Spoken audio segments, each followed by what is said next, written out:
All right, hey folks, my name is Brett Rushing. I'm a research and extension professor with Mississippi State University, and today I'm with Jason Hurdle, the Ag and Natural Resource Agent here in Scott County.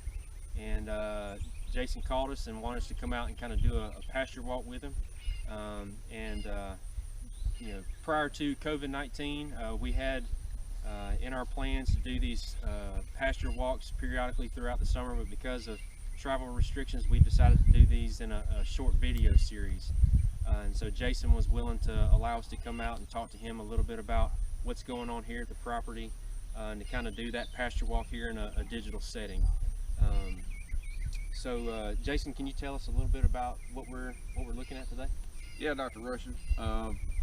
We have planted some pearl millet here, and what we did is we planted 70 acres of about seeding rate was about 40 pounds to the acre, and about 3 weeks or so after, we came back and applied about 100 pounds of urea to the acre. And this past Monday we put 74 steers on it, with their average weight being 585, and we'll leave them on here for about 3 months, and then we'll just ship them. Okay. So as far as variety, you remember the variety? Tifquik, Or Tifley 3 yeah. was their variety. And if you kind of come on up and kind of look down in this canopy, obviously got a really good stand of millet. But another thing I was showing them a while ago is we've got a really good stand of crabgrass that's kind of coming back up underneath the canopy. So in terms of summer annuals, just kind of got a really good selection of forages. From a pearl millet standpoint, crabgrass is looking good. You've got an occasional patch of foxtail, not too much foxtail, but from a stand establishment perspective, just a really good stand. And overall, the fertility looks good. The quality, or the leaf color, looks really good in terms of nitrogen demands, and so I'm pretty happy with how everything turned out. One of the questions that Jason had before we came out here was stocking rate. I get a lot of questions from producers. You know, how do we determine stocking rate?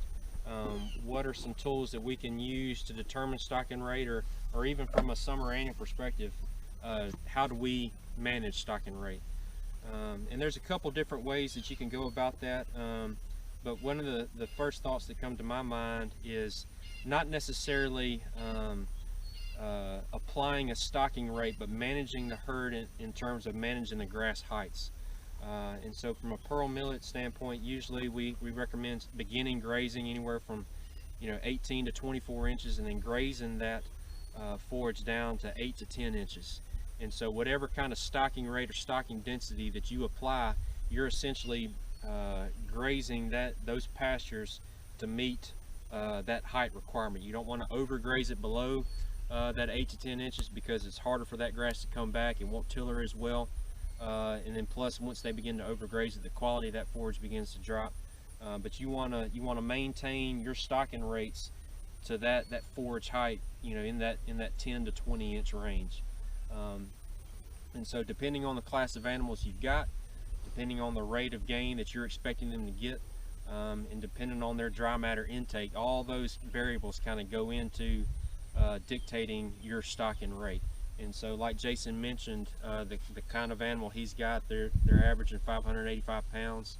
If you assume that they're going to be consuming about 3% of their body weight, that's roughly 18 pounds of dry matter they'll be consuming on a daily basis.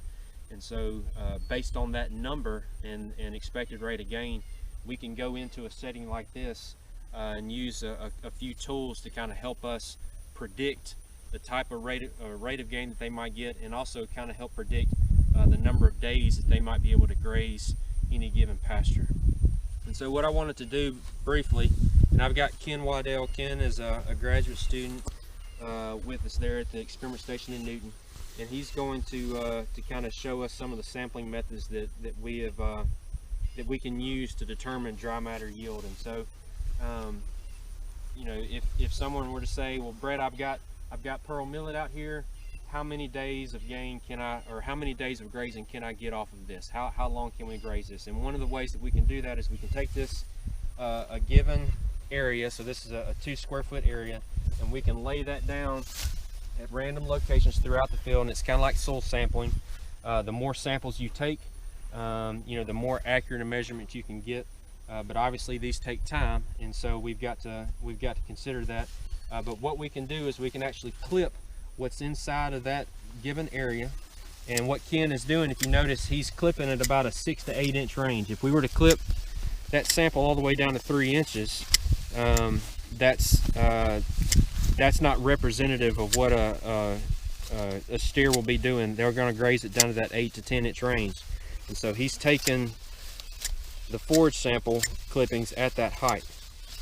And so what we can do is, after we take that sample, there's several ways that we can actually dry that sample down. And so what we can do is we can get a wet weight of the sample that we're actually clipping, and then we can get a dry weight. And the difference between those determines our dry matter.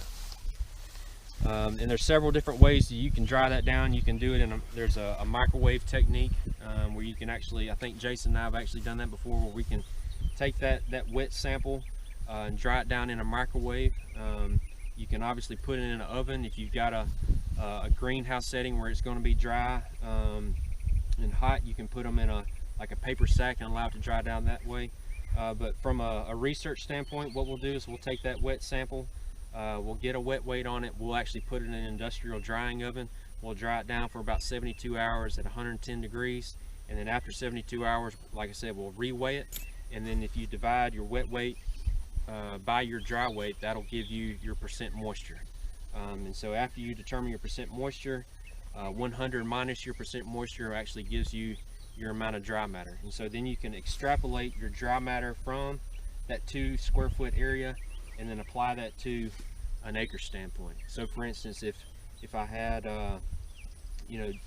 calculated 2,000 pounds of dry matter based on that sampling, we can assume that there's a 1 ton of dry matter out here. And then if you take those steer calves that we mentioned a while ago, calculate the amount of dry matter that they're going to consume on a daily basis and how many head you've got, you can then divide how many pounds of dry matter per acre you've got versus how many pounds you're going to be consuming a day, and then you can determine how many days of grazing that we can actually get per paddock or per pasture.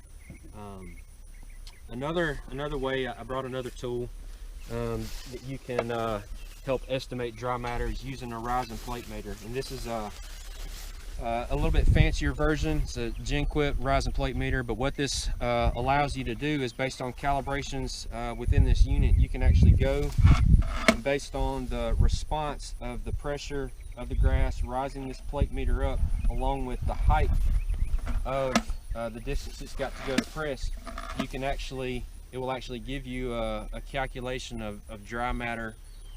In this particular unit, it gives you a dry matter per hectare, but you can convert that to dry matter per acre. And you can actually go across the field taking random samples, and it'll allow you to take a certain number of measurements to give you an average dry matter per acre, which is a little bit faster method. It's a little bit less accurate, but it's a lot less time consuming in terms of determining your dry matter, which ultimately allows you to determine stocking rate and when it's time to pull animals off, when it's time to put animals on, based on the forage heights and dry matter that's available. Any other questions, any other thoughts about what we've talked about today? I don't have any comments or questions. All right. Well, thank you all for this first in the series of webinars that we're doing as part of the Southern Risk Management Education Center grant that we've got, and hopefully look forward to seeing you in a couple weeks for our next video. Appreciate it.